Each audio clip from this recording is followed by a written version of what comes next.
네, 여러분 안녕하십니까? 요번에도 설계도를 가지고 공정에 대해서 공부를 해 보겠습니다. 우리가 흔히 이 사방사업지 또 임도사업지에서 절토면이 넓은 면적이 넓은데 뭐 이런 수해복구지 이런 데서 보이는 그림에 공정을 많이 합니다. 보이는 그림의 공정은 떼흑막입니다. 떼흑막이. 이 떼흑막이는 비탈사면에서 선대붙임, 그리고 산돌쌓기, 파종, 뭐 나무 심기를 한 비탈사면 사이로 떼 수로를 놓을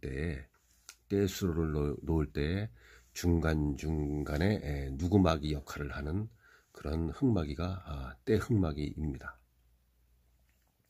비탈사면에 유로를 떼수로를 시공하면서 중간중간에 유속을 저감시키고 토사의 침식을 방지하기 위해서 시설하는 것이 떼흙막이입니다. 흙막이는 여러 종류가 있는데 도르흙막이도 있고 떼흙막이도 있고 여러 가지가 있는데요. 떼흙막이를 환경친화적이라서 많이 사용을 하고 있습니다. 보이는 왼쪽의 그림이 정면도이고 오른쪽의 그림이 측면도입니다.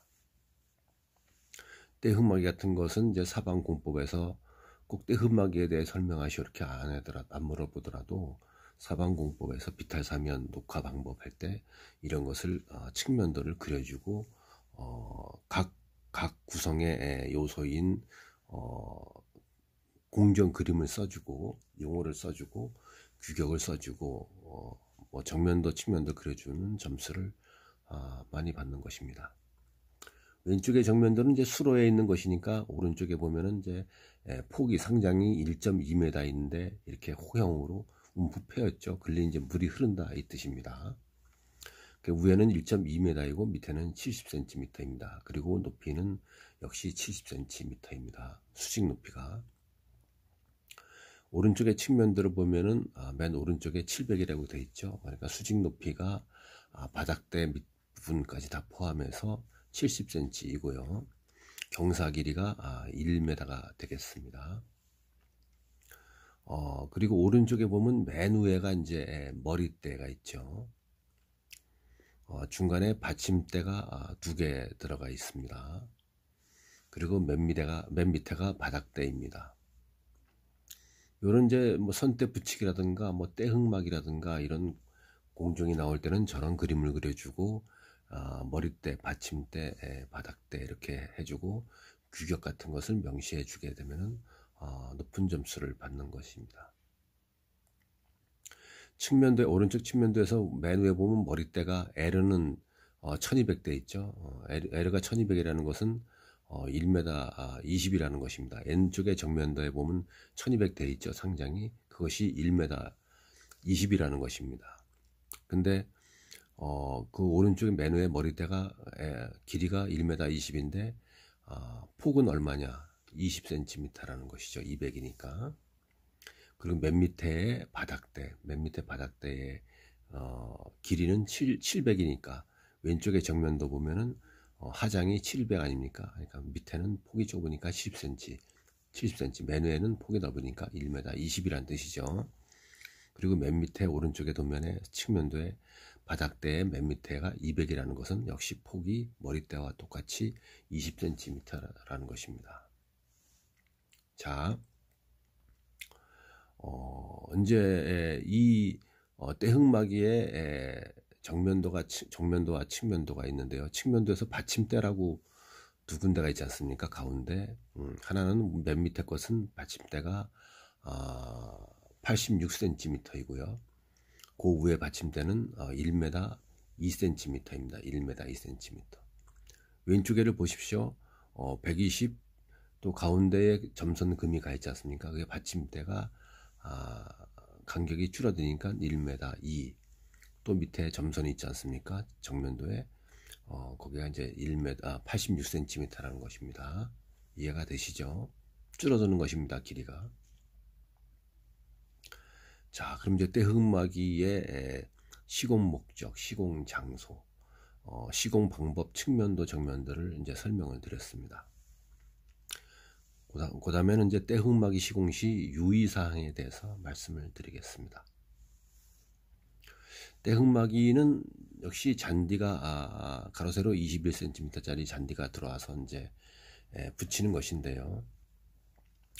떼흑마기 시공 시 유의사항은 이제 현장에 제가 감리를 하고 또 옛날에 직장에 있을 때 현장에 감독을 나가게 되면은 부실 시공된 부분이 이제 어떤 거냐면은 몇 가지가 있습니다. 가장 첫 번째는 뭐냐면은 사면 뭉기기를 하고 사면 다듬기를 하는 과정에서 그 잔디의 뿌리 부분과 토사가 잘 맞물리고 견고하게 부착이 돼서 활착이 되는 것이 가장 중요한 관건인데, 현장을 가다 보면 왕왕 어떤 일이 있느냐 하면은 사면 고르기 하는 부분에 자갈이 막혀 있습니다. 돌. 그리고 나무 뿌리, 나무 가지, 잘린 것들, 심지어는 낙엽, 우적, 이런 것들이 이 사면에 있는 가운데 때를 붙이면 어떻게 되겠습니까? 때가 고사합니다. 활착이 안 되고 뿌리와 흙 사이에 나뭇가지가 있거나 낙엽이 있거나 돌이 있으면 활착이 되겠습니까? 가장 중요한 사항입니다. 떼흑마기 시공 시 유의사항 첫 번째, 사면 고르기 시 사면은 모두 토사로 다밥을 한 후에 잔디를 붙인다, 때를 붙인다, 이겁니다. 두 번째 유의사항. 이제 토사가 이제 마사토가 있는 지역도 있고 사질 양토가 있는 부분도 있고 진흙이라고 얘기하는 점토질 구역도 있습니다. 근데 이제 사질 양토라든가 점토 구역에는 그래도 활착률이 양호한데 마사토 구역에는 이 잔디와 마사토 사이가 활착이 되질 않습니다. 다 고사해서 말라 죽고 비가 안 오게 되면 물 조금만 앉아도 다 잔디가 모래에 열이 가해지고 모래에 물기가 없어갖고 수분이 없어서 다 말라 죽습니다. 그러니까는 토사를 사질 양토로 사면을 고르게 한 다음에 때를 붙여야 된다, 이겁니다. 세 번째는 어떤 부분이 유의사항입니까? 오른쪽 측면도에 보이는 그 받침대가 중간에 두 개가 있지 않습니까? 근데 이제 그 설계 검토할 때 보면 받침대를 안 놓고선 설계한 사람들이 있죠. 설계업자들이 잘못한 겁니다. 그러면 설계 변경해서 받침대를 넣어줘서 금액을 상승시켜 줘야 되는 것이죠.